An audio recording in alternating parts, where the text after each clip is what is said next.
Hey guys, today we're going to work on a pentatonic scale using 16th notes in what I call the 4-1-4 pattern. And basically, if you watched my first video where I took you with the pentatonic scale using 8th notes all the way up to 160 beats per minute, if you were able to do that, then you're ready to start working on the pentatonic scales, but dividing them into 16th notes. And the reason that I like to use this pattern is because if you continue to use the pentatonic scale straight up and down without changing the pattern a little bit, and you just try to apply 16th notes, something weird happens where you don't fall naturally on a 1.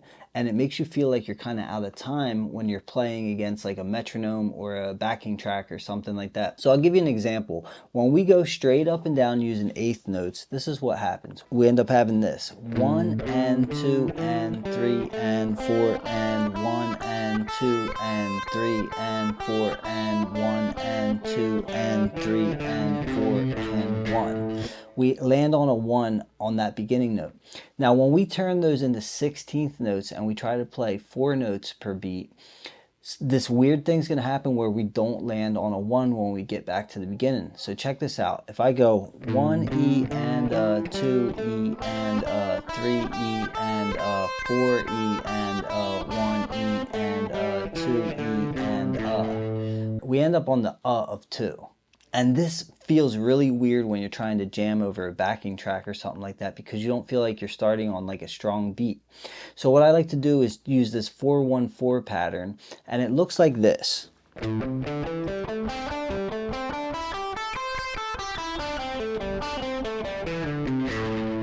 And what that does is it makes us end perfectly on a 1.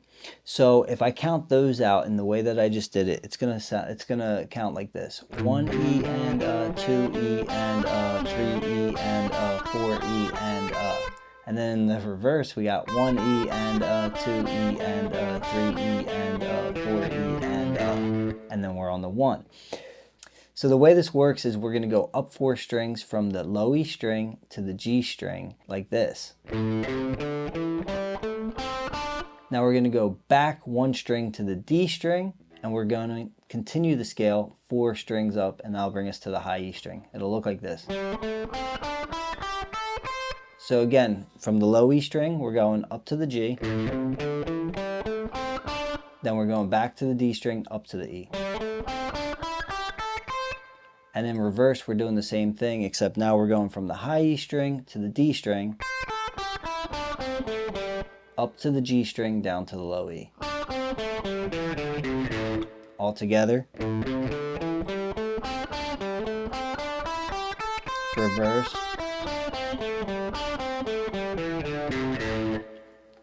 So now I want to do this with a simple drum beat so I can show you what I mean. And I'll first just count the 16th notes the way they would be counted verbally, and then I'll play it on guitar. So here's 80 beats per minute. This is where I would start if you're just starting with 16th notes. 1, 2, 3, 4. 1E and a 2E and a 3E and a 4E and a 1E and a 2E and a 3E and a 4E and a. Now with 16th notes on that pattern, it's going to sound like this. 3, 4. So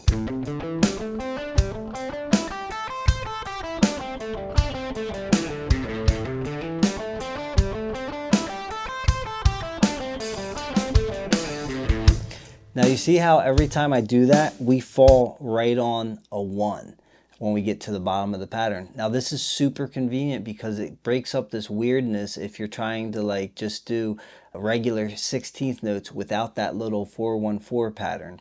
Now this works great across all 5 modes, and this was going to help you to push through those speed barriers with all 5 modes. So just for the sake of it, I'll go through a couple of these modes and I'll do the same exact thing. So 1, 2, 3, 4.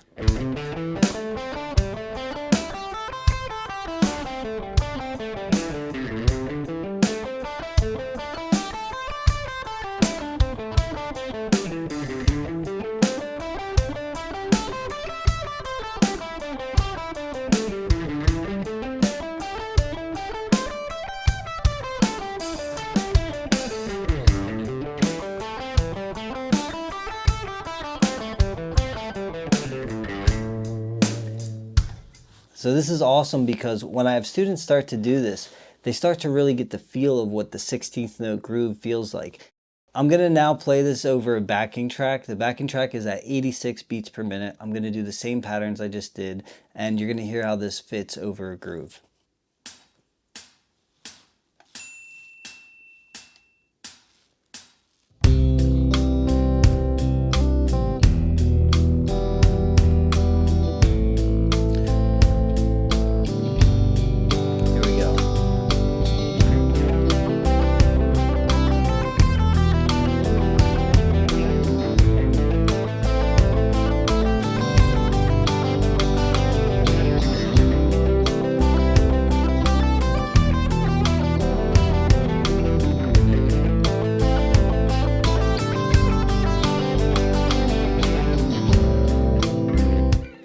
Okay, so you guys can see how that kind of grooves with that track. It fits in there. Now this is super convenient because as you start like adding phrasing and bending and things like that, you can have this little pattern that you can run off into with 16th notes, and it's just going to sound amazing as you start to improvise. So I'll play the track again, I'll improvise a little bit, and I'll throw those little patterns in here and there.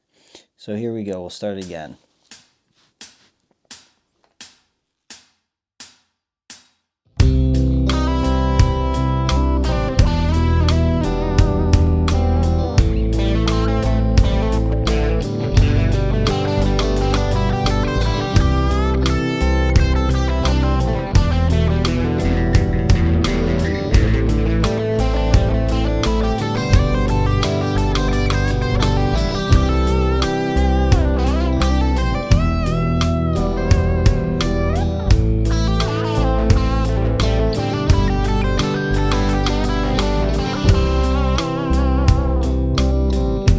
So doing this, you can see how much easier it is to just phrase in time and to add little slides and bends and things like that, and then run into that little 4-1-4 pattern and then continue your phrasing after that. Now this is a great exercise for just getting your speed and your articulation and your synchronization between your two hands, and I highly recommend you do this and you push your speed up to about 110. Even if you get to 100, that's great. And you got to remember, the reason why you want to do this is because those are normal tempos for songs and backing tracks, going all the way down from 60 to like 120 beats per minute. Those are just standard. You want to be able to handle 16th notes within those ranges. Don't forget to try to work on this in all 5 patterns of the pentatonic. It's amazing what is going to happen with your timing and your phrasing as you start to get the feel of these 16th notes and just start to groove with it. It's magical. Alright guys, so that's the 4-1-4 pattern for playing 16th notes with the pentatonic. That little tweak is going to make amazing differences in your soloing, and I just want to thank you guys for watching this video. And as always, let me remind you guys that I sell the fretboard memorization deck on Amazon, which is guitar flashcards that help you memorize the notes on your fretboard, chord formulas, scale formulas, and all kinds of music theory topics. And also I have a music theory course on my website, tunedinguitarcourses.com, that covers all the content in the flashcards. Thank you guys for watching, and God bless.